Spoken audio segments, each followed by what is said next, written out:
Welcome to the Titanic Artifact Exhibition Experience, right here in the heart of Toronto. This isn't just a walkthrough, it's a time machine. We're diving deep into the world of the Titanic, the legends, the lives, and the legacy. In the next few minutes, you'll see rare objects recovered from the ocean floor, learn shocking facts you've never heard before, and walk in the footsteps of real passengers. So get comfortable and let's set sail. A brief history. It's 1912. Edwardian fashion is in full swing. Coal powers the world, and ocean liners are the height of luxury.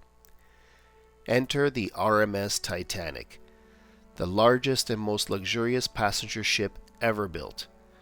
Dubbed unsinkable by the press, she was designed with cutting-edge safety features, including watertight compartments. But as we all know, nature had other plans. On April 10th, the Titanic left Southampton, heading for New York, making stops in Cherbourg, France, and Queenstown, Ireland. On board were over 2,200 people, including millionaires, immigrants, honeymooners, and adventurers. This exhibition lets us relive their journey, room by room, object by object.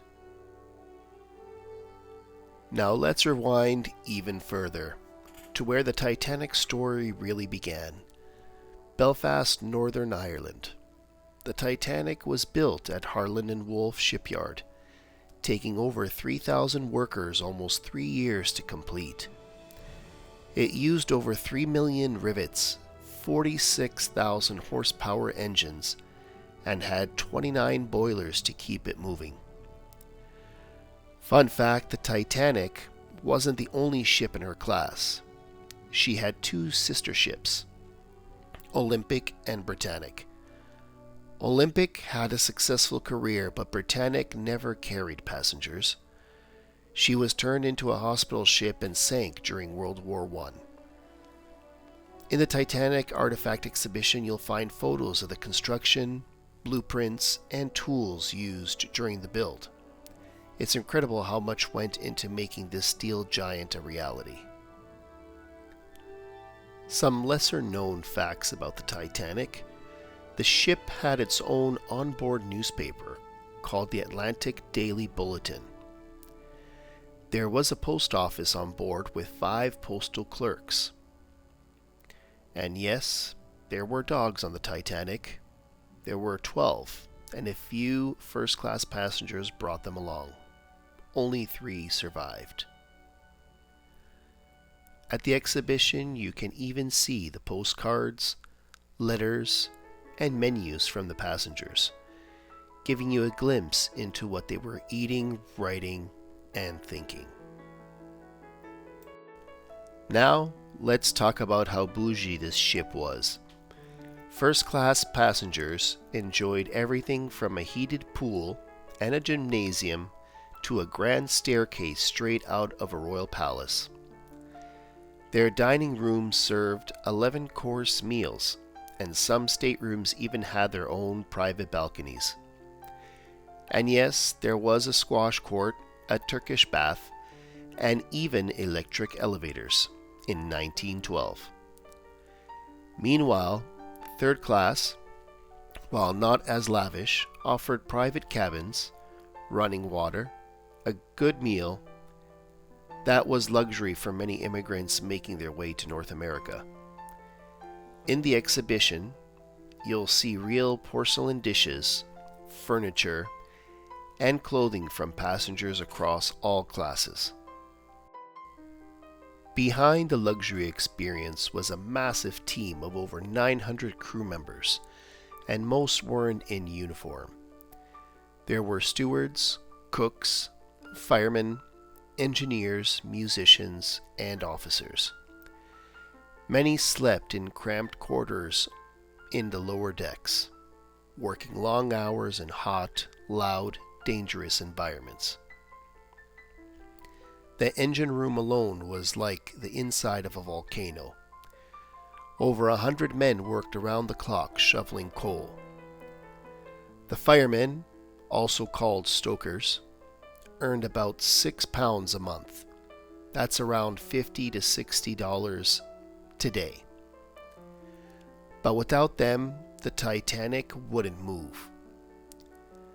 The exhibit shows a tribute to these crew members, many of whom gave their lives to help passengers escape. So what was a typical day like aboard the Titanic? For the first class, breakfast in bed, a stroll on the promenade deck, afternoon tea, a Turkish bath, then dinner in a tuxedo or gown with live music. For third class, there were communal meals, group games, and music nights with violins and accordions. Some passengers even danced in the lower decks, bringing their homeland's culture on board. Titanic was more than a ship. It was a floating micro-society where people from over 30 nationalities sailed together. In the exhibit, there is a third-class cabin recreation and a first-class hallway with the real furniture and lighting restored from the wreck site. This is definitely an experience and something you want to try out for yourself. Don't forget to take lots of pictures. Let's put faces to the story. You'll meet Molly Brown, a real American socialite who became known as the unsinkable Molly Brown after helping others escape. Then there's John Jacob Astor, one of the richest men in the world, who didn't make it unfortunately. Frederick Fleet, the lookout who first spotted the iceberg, his haunting words, "Iceberg, right ahead." And the children, like our 4-year-old Michel Navratil Jr., who survived but didn't know his real name. He was one of the Titanic orphans. Every artifact in this museum ties back to someone who was right there that night. April 14th, 1912, 11:40 p.m. The Titanic strikes an iceberg in the North Atlantic. A 300-foot gash across her starboard side ruptures 5 compartments. She was only designed to survive 4. It wasn't a dramatic crash. Survivors say it felt like a bump or a scraping noise, but the damage was fatal. In the exhibition, there is a giant replica iceberg, and yes, you can touch it. Feel how ice cold that water was, about -2 degrees Celsius or 28 degrees Fahrenheit. Most people in the water didn't drown. They froze within minutes. As the ship took on water, chaos erupted. The women and children first rule was enforced, but inconsistently. Only 705 people survived. Lifeboats were launched half empty, and many men were told to stand back. You'll see real life jackets, a deck chair, and even part of the ship's hull in the exhibit. Perhaps most powerful is the memorial wall. Names etched in light showing who lived and who didn't. And the eeriest part, there's a soundscape simulating what it may have sounded like underwater as the ship cracked apart. Now, let's bust some myths. No, the Titanic didn't sink in one piece. It split in 2, just like James Cameron showed us. No, there wasn't just one villain responsible, but there was overconfidence and a lack of binoculars in the crow's nest. And yes, the band really did keep playing as the ship sank. That's not Hollywood, that's heroism. This exhibit even includes original sheet music letters and recreation of the ship's grand staircase. Perfect for fans of the movie. What makes this exhibit unique is that everything here was once lost beneath the sea. Items were recovered by deep-sea submersibles starting in the 1980s. 12,500 feet below the surface, you'll see a pocket watch frozen at 2:19 a.m., the moment its owner hit the water. A worn leather suitcase, still intact and well preserved.